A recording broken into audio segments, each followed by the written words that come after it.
Today I'm going to recap Oklahoma versus Texas Tech and all that's coming up after the bumper. What do you mean you don't subscribe to my son's YouTube channel? Mama, no! Just snap the damn ball, RJ. What's up, kinfolk? It's RJ Young. I am not on a step mill. Considering the like and subscribe button because I upload a video every single day. It's always OU related, college football related, sports related. We have a good time. And, wow. I changed shirts 3 times in the first half. First after Kyler's first pick, second after Kyler's second pick, and the third time after, my goodness, Antoine Wesley had 6 catches for 77 yards in 1 quarter, and he wasn't even done. I didn't know if we were coming or going for a while there, as I'm sure many of you did, because there was a mild meltdown during the first half. First, when it felt like Kyler Murray was possessed by Nathan Peterman's ghost, and I was going to call a priest, because I don't know what Kyler was looking at on that first pick. I don't think anybody knows what Kyler was looking at on that first pick, because I'm just not used to seeing him do that kind of thing ever. He did it once against Texas, but outside of that, it was the worst pass I've ever seen him throw. And on top of this, Steve Levy, I love you. I need to say that. Brian Greasy, you don't need to call another game, man. Did you study at all? I mean, how many times can you say that Kyler Murray hasn't played a lot of collegiate football? Okay. Or that OU's run 3 safeties. We've run 3 safeties since September. Or calling Ronnie Perkins a jack linebacker. Did you study? Because if you didn't study, get out of the booth. Honestly. You know, this is a national broadcast. This is ABC. This is primetime. We deserve better. And all I can hear is that you're just throwing the quarterback under the bus. But, you kind of need to be thrown under the bus for those first 5 passes.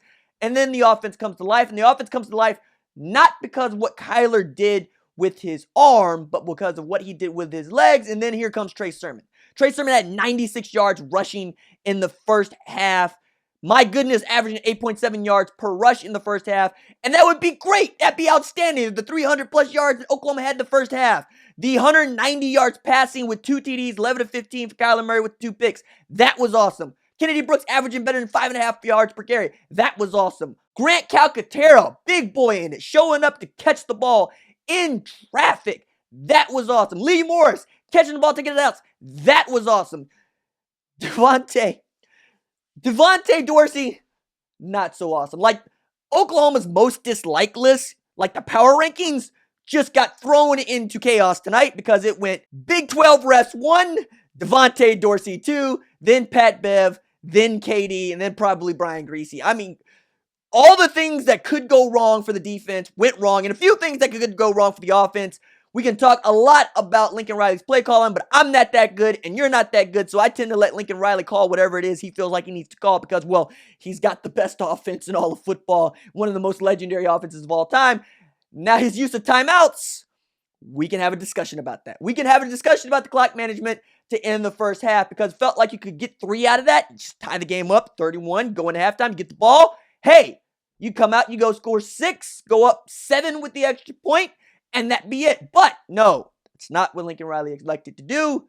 Lincoln Riley elected to go for it. You had timeout, then you had timeout, and you got that. And you had that really terrible pass interference call on Parnell Motley. Parnell Motley should have had his 4th pick of the season, honestly. I mean, that's a guy that takes a lot of trash from Sooners Twitter, from Oklahoma fans in general. There's a lot of folks that think that he's the second coming of Jordan Thomas, which ain't exactly, a ringing endorsement. And it ain't like my man is going to be on any of the watch list for this season. However, I always like it when the kids get to rub one back because as a guy that takes a lot of mess, I like to see it when Parnell Motley can get a pick. For that matter, I like to see it when Khalil Houghton can step up and play. And this is not the game for which anybody wanted to find out what the secondary looks like without Buki. And there's a lot of folks that are picking on Buki, like there's a lot of folks that are picking on Motley and picking on the secondary in general. And I've been one to say, yo, Buki's a freshman. Give him time. Plus, he ain't been playing all that poorly. And now you see what it looks like, really. I mean, yes, Texas Tech, they run air raid, but there's no Buki back there.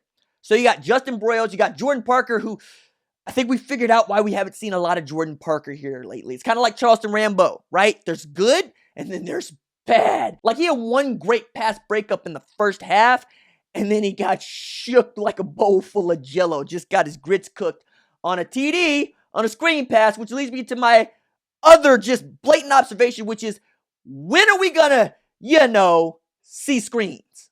Can anybody snuff out a screen? Didn't seem like anybody can snuff out a screen against Texas Tech, because you can snuff out a screen against Kansas State, you can snuff out a screen against TCU. But against Texas Tech, all of a sudden, we can't see screens. And then they're holding calls. And then Cody Ford throwing hands. Like, honestly, Cody Ford should have been tossed out of the game. You can't throw hands, man. Like, you get upset, I get upset. I'm one to get upset watching a football game, as you very well, but you can't throw hands. That's not what we do. And I'm sure that when Bill Bedenbaugh sees that on tape, there will be punishment, because that just can't happen. But as things are, 31-28 at halftime. Oh, goodness. I did not want to go into half down 3 to Texas Tech. I would really love to be up 30 against Texas Tech at half, because Tech at night, I know what people think about it, I know what people say about it, but the problem is, I didn't see what was Ruffin's defense doing. Looked a lot like Mike's defense, right? 3-man front, 7-yard cushions. Ronnie Perkins dropping back into coverage, which is something I don't think I'd ever seen before.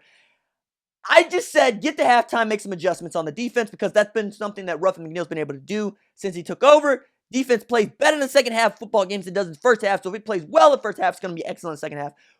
That was what I wanted to see at halftime. Give me some halftime adjustments, right? Get some stops. Get more than the one punt.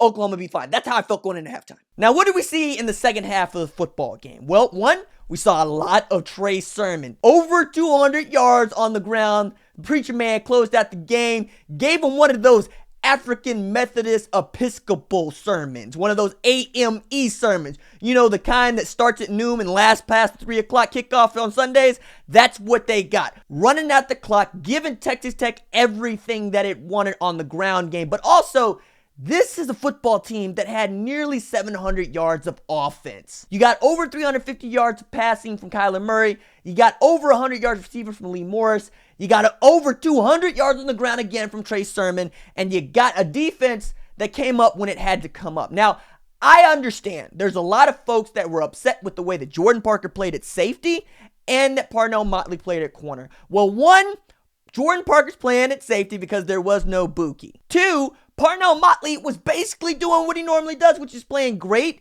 coverage and just kind of lacking the ball skills. Yes, I know that he stumbled and fell down into Antoine Wesley and they got that cheap pass interference call, but he was basically robbed of 2 interceptions. One in particular that we know about in the first half. But when the defense needed a stop, the defense needed a takeaway, you're up 2.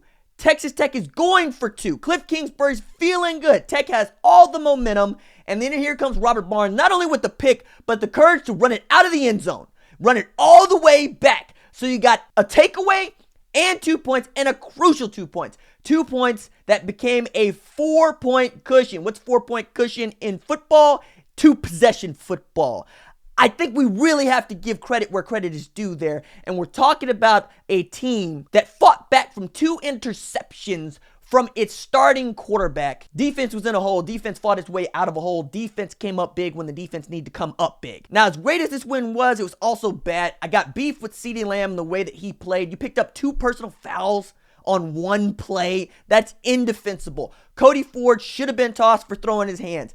The undisciplined nature of this game was just, it was hard to watch, really. There was a lot of folks that were upset. There's a lot of folks that were feeling some kind of way about watching the boys basically play the most undisciplined game of Lincoln Riley's career as a head coach. That was awful to watch. Now, that is also something you can fix. It just smarts to see 10 penalties and over 100 yards when you know that at least 7 of those are preventable. But a lot of it is just how the Big 12 officials are calling football games. We saw it all day, not just Oklahoma, but in Oklahoma State Baylor, in Texas, West Virginia. You saw it all day. For whatever reason, there is no fun allowed in Big 12 football. Calls that should be no calls or 50-50s are getting flags. You're taking the fun out of our game, and we absolutely cannot stand it. It is why we are yelling about it.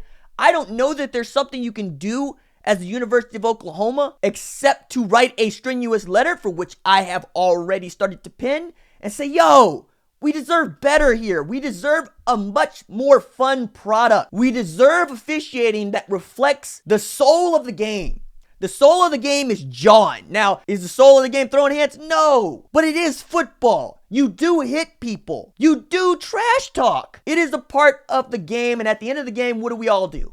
We shake hands, we hug, we understand that we just beat the crap out of each other for 4 hours, and there's respect to be paid there. And as an official, you are an arbiter of the game. Your job is to be a part of the grass, is to be a part of the field. You only raise up when you absolutely have to. Yes, enforce the pre-snap penalties, false starts, offsides, but you do not have to squeeze the fun out of the game, a game that we all love. All right, that's it for me. Deuces.